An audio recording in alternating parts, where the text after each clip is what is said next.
জাতীয় সংসদ বিলুপ্ত করতে রাষ্ট্রপতি মোহাম্মদ শাহাবুদ্দিনকে আলটিমেটাম দিয়েছিলেন বৈষম্য বিরোধী ছাত্র আন্দোলন। এরই মধ্যে সংসদ বিলুপ্ত ঘোষণা করা হয়েছে। জাতীয় সংসদের বিলুপ্তির পরের তথ্য জানবো সহকর্মী নাহিদুর প্রিন্সের কাছ থেকে। নাহিদুর, জাতীয় সংসদ বিলুপ্তি ঘোষণা করা হয়েছে, এরপরে কি তথ্য রয়েছে আপনার কাছে জানাবেন।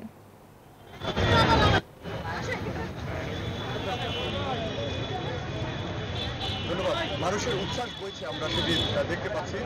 কিছুক্ষণ আগেও সংসদের ভেতরে কিন্তু মানুষের যে জটলা সেটি কিন্তু আমরা লক্ষ্য করেছিলাম, এখন অনেকটাই কমে গেছে। কারণ পরিষ্কার পরিচ্ছন্ন যারা করছে তারা ভেতরে সবাইকে বের করে এখন সংসদ ভবন পরিষ্কার পরিচ্ছন্ন কার্যক্রম চালিয়ে যাচ্ছে।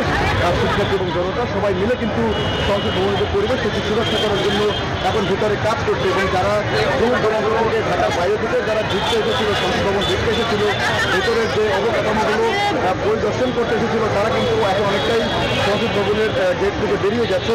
কারণ ভেতরের যে পরিবেশ সেটি সুরক্ষা করার জন্য মূলত তারা সুযোগ করে দিয়েছে সবাইকে, যেন সংসদ সভার সেই উদ্দেশ্য নিয়েই কিন্তু মূলত সবাই মুক্ত বাতাসকে কেন্দ্র করে সবাই সংসদ ভবন এলাকায় ঘুরতে এসেছিল।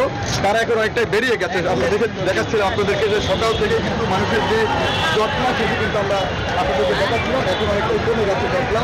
ভেতরে কোনো সাধারণ জনতা নেই। নাহিদুর, আপনাকে ধন্যবাদ।